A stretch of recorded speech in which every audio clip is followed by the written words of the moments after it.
Hey YouTube, today I'm going to review Bad Batch Season 1, Episode 3, The Replacements. Then I'm going to answer a few questions, namely, why does Omega know so much? Is that part of Omega's enhancement? Who are the clones that Nayla C refers to that are needed to develop the super clones? And then I'm going to rehash what is Clone Force 99's mission. I'm Nate, this is my channel. If you like the content in today's video, hit the like button or leave a comment or both. There will be spoilers, so if you haven't seen the episode yet, be aware. Episode 3 was released on May 14th, 2021 on the streaming service Disney+.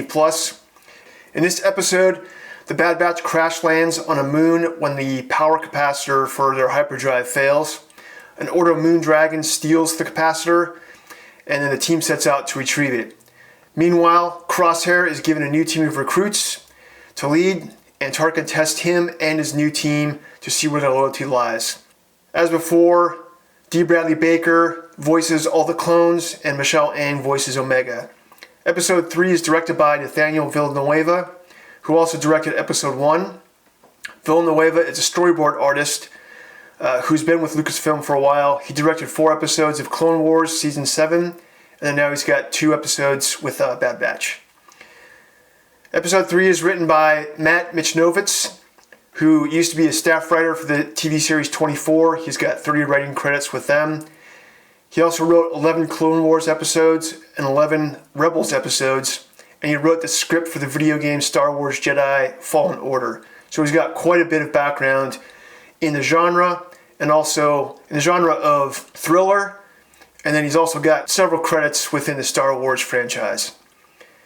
As far as the plot elements, again, the storytelling is very, very strong. Everything that goes on here, just like the other episodes, has a purpose to it. We start off with Wrecker kind of being oblivious in terms of Omega and what Omega's dealing with. Omega doesn't have a place to sleep. She's just a kid. She gets some rations, but she's smaller. Wrecker is hungry. He wants more rations. Omega offers her ration up to him, and then Hunter gives Wrecker a lesson on thinking about others. Then Wrecker bumps his head on their crash landing, and that is used as the plot element to keep Wrecker on the ship. I think I saw a few things online where maybe there's something to that there's maybe it's his chip or something like that. I don't think that has anything to do with it. I think it was a plot element used to keep Wrecker on the ship. Also, Crosshair is going through his own ordeal with a new team. He has to earn his keep with this new team, just like Omega is earning her keep with the Bad Batch. By the end of the episode, both Omega and Crosshair get new rooms. Omega's new room is the gun mount, which I think is pretty cool. And then Crosshair's new room is actually his old room, but it's been changed and updated, and it's more utilitarian. It's been cleaned up by the Empire, and it represents the new Empire rather than the old Republic. In that, Omega is happy and Crosshair is not happy. Omega is humanized because Wrecker makes the room for her, where Crosshair seems to be dehumanized because all the personality that used to be in the room has pretty much been either covered up or it's the emphasis has been taken off of it. Again, the storytelling, it's really, really strong. And when I say storytelling is strong, I mean that its structure is very well done. So we have a problem that's presented, which is the ship being broken, and then the part goes missing, the capacitor goes missing, and then we have someone respond to that. In this episode, that person who responds to that is actually Omega. The clones decide that they're going to go out and try and find it, but it's Omega who pushes the team to take her with them, and that means that she is the one that owns the episode. By the midpoint, Omega takes charge. In the storytelling, you have the teaser, which is the opening, then we have the problem that's presented, we have the response by the main character, then we have the initial actions by the main character, and by the midpoint, something happens that changes the elements of the story. And in this story, it's that Hunter gets knocked out and he's incapacitated. And so Omega is forced to make a decision, either try to get Echo and Tech to come help her with Hunter, which they don't respond, or continue the mission on her own and try and get the capacitor on her own, which is what she decides to do. So she's the one making the active decisions. So she moves along, she chases down the Order Moon Dragon, she chases down the capacitor, she follows the Order Moon Dragon into its nest, and retrieves the capacitor. So she's the one that gets the final decision to go into the climax, and then she also gets the climactic moment. In this episode, there's two storylines, both Omega and Crosshair. With Crosshair's storyline, there's a bit of a passive element, so he doesn't own the episode, but he owns his own storyline, and that storyline is used as a parallel or a foil to Omega's storyline. So you have a positive ending for Omega's storyline, you have a negative ending for Crosshair's storyline. And you can see that Crosshair he's going into a bad place. He's delving more into a more utilitarian, there's no meaning in life, but orders, following orders, whatever the Empire says, you just do what they say to do, and that's what he's all about. So you can see these two storylines, and in that, both characters are developed, and it's shown how they're developed in their new worlds. And that's what I mean by when a story is really well done and it's really strong. As far as the creative elements go, we're seeing a lot of the same stuff that we saw in episodes 1 and 2. In particular, the colors, the imagery, and the facial expressions. In this episode, I started to notice more detail. There's a scene in which Omega is playing with the mask that she's going to wear when she goes outside the ship. And you can tell the detail on her fingernails to the depth that you can actually see her cuticles on her fingernails as well. Another aspect is that we're seeing camera focus on speaking characters. So in scenes where there's multiple characters speaking to each other, we'll focus on the characters talking, and then when another character responds, the camera seems to focus on that character.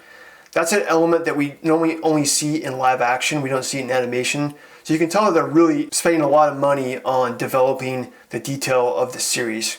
In another scene, the Order of Moondragon that steals the capacitor crawls across the windshield of the ship, and it scares Omega. This harkens back to the Empire Strikes Back when the Millennium Falcon is in that cave that turns out to be a monster, and the Minox scare Leia as she's looking outside the window. We also see Crosshair and his new team. They're starting to look like the Death Troopers from Rogue One, and I think this is actually the beginning of the Death Troopers. But you can tell with their black spacesuits, their green eye shades, and the way that they indiscriminately execute their targets. The next thing is the two storylines and how they're interweaved. So we go back and forth between Omega and Crosshair, and they're doing the same thing but in their own new worlds, and what they're learning is similar things, but they're learning them in different ways. So Omega is learning how to track, Crosshair is learning how to lead, and they're each doing those things with their own enhancements, or their own qualities, their own personal qualities. So she's got a quality of leadership, I think, and then Crosshair, his big quality is just being a good soldier. As far as the dialogue, like the other two episodes, the dialogue is very, very good. It's not as witty as episode 2, but it's still very, very tight. It's very efficient. Everything is used to its fullest extent. As far as the character development goes, this episode focuses primarily on Omega and Crosshair, but we also get some development with some of the other characters. We see that Wrecker is developed to have more of a compassion towards other people and see others with a little bit of humanity. And then Tech, we start to get more of a sense of what his personality is, that he's very matter of fact. Some things don't bother him, even though other people are freaking out about it. We see that in Omega later on. When Omega retrieves the capacitor and Hunter asks her what she was doing, her response is, the mission was to get the capacitor, wasn't it? And so we kind of see something where Omega is reflecting all of the clones in a certain way. I'll get to that later to discuss where I think Omega's going in terms of what her enhancement is. Overall, we get a sense for how these two characters are developing, Omega in a positive way and Crosshair in a rather negative way. And the thing that's in the way are the inhibitor chips. The themes that are explored in this episode are twofold. One with Omega's story and the other with Crosshair's story. In Omega's story, we're talking about earning respect, loyalty, and mission accomplishment. With Crosshair's story, we're talking about respect being demanded, otherwise you're obsolete, twisted loyalty, and mission accomplishment at all costs. With both of the stories, we're discussing humanity and what it means to be human. We're going over humanization and dehumanization and morality versus immorality. As far as the 4 questions that we discussed in the last episode, will Clone Force 99 fix their own inhibitor chips? Will they get back Crosshair and fix his inhibitor chip? Will they save their brothers? And will they reconcile the clones with the Jedi? So as far as the first question, will Clone Force 99 fix their own inhibitor chips? We see that Tech is working on a device to scan each one of them to find their inhibitor chips and to basically figure out how it's affecting each one of them. Will they get Crosshair back and fix his inhibitor chip? We see early on when they find Crosshair's weapons kit that they all miss him, that they all want him back. And Omega, when she's having a conversation with Hunter, she tells him, we'll get him back. And I don't think that's something that she just knows. I think she's saying that to encourage Hunter because I think he needs it at that moment in time. So they do have a sense that they miss him. And we also see that Crosshair, I think, misses Bad Batch, but he's overtaken by his own inhibitor chip. So there is movement towards that. I think the season's purpose is for Clone Force 99 to fix their inhibitor chips and possibly find an inroad to getting Crosshair back and fixing his. The third question is, will they save their brothers? In order to do that, I think the first thing they need to do is fix their own inhibitor chips and get Crosshair back. In this episode, we find that Tarkin does not have... He's questioning the loyalty of the clones, and we don't know what's going to happen to the clones if Tarkin decides to get rid of them. Is he going to dispose of them? Is he going to just let them loose? I think he's probably going to try and dispose of them like they disposed of the Jedi. So I think that there is a sense of a ticking clock with all the clone brothers. At the end of the episode, we see Nayla C talking with Tarkin, and Tarkin is basically letting her know that, hey, time's ticking, and Nayla C and Lama Su have a conversation, and they decide that they need to basically start producing super clones to see if the Empire will spend money on super clones rather than regular clones. So we know that there is something going on, and that Clone Force 99's brothers do need to get saved.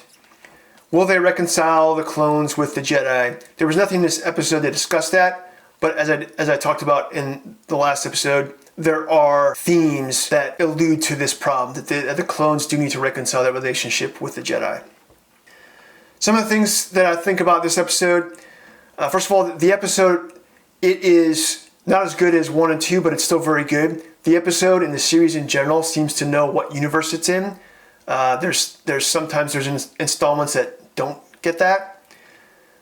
The question of what is Omega's enhancement, I think I'm starting to think that Omega's enhancement is more than just that she's a clone of Hunter. In the last episode, I talked about her being a clone of Hunter.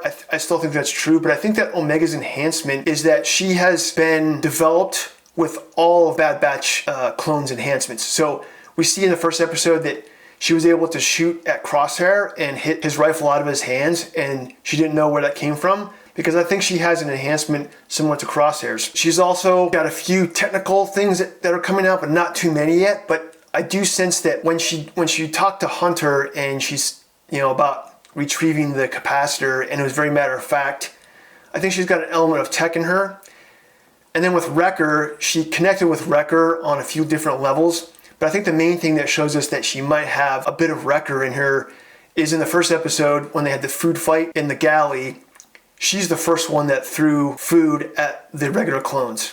She started the fight, and Wrecker liked that. So I think we're trying to get a sense that she's kind of like all of them.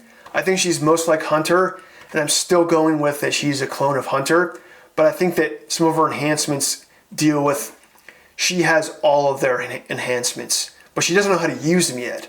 And that's what she's being developed into. And I think once she gets developed into all those enhancements and those are all strong within her, she's going to move on and she's going to be the person that reconciles the clones with the Jedi. Why does Omega know so much? I don't think that it's because she's a Jedi. I think it's because she had an inside track because of Nayla C. She was able to see everything that was going on. She knows everything about all the enhancements, the enhanced clones, everything. So I think there might be a secret, which goes into my next thing. What is Omega's enhancement? I think she does have a secret.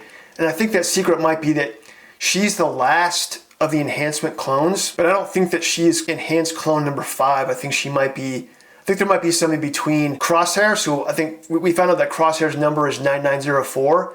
I think Hunter is 9901. Wrecker might be 02. Tech might be 03. And Crosshair 04. I think there might be other ones, and Omega might be 9910. Who are the clones that Nayla C refers to that are needed to develop the super clones? I think that those super clones are the ones that are after Crosshair, because she says all we need is one of them, but she has Crosshair. So if the original Bad Batch can fill in for those the needed super clones or the needed material to provide for the super clones, then they don't need to look any further than Crosshair. But I don't think that that's the case. I think that everything that came after Crosshair is what is needed to develop the super clones, and Omega is one of those. And so if they can get Omega back, then they can have the material needed to develop the super clones. But I don't think that's the case. Lastly, I saw a few things online about the final episode of this season having something in it that has implications on the Skywalker saga. I think that thing is going to be those other clones that Nayla C was referring to. I think the season is continue to move forward to have Clone Force 99 to solve the problem of their own inhibitor chips, and possibly either finding Crosshair and getting him back, or finding an inroad to getting him back. I think future seasons will focus on Clone Force 99 trying to track down these other clones and get to them before the Empire does, so that they don't develop super clones. And I think that thing is the thing that has the implication on the Skywalker saga. I don't know what implication it is. I just think that that's probably the realm that it is. Overall, I thought this episode was a great episode. It was a great installment. It knew what universe it was in. It had great storytelling. I'm really excited to see everything move forward. Thanks for watching. And if you like the content in today's video, make sure to hit the like button or leave a comment or both. Have a good day.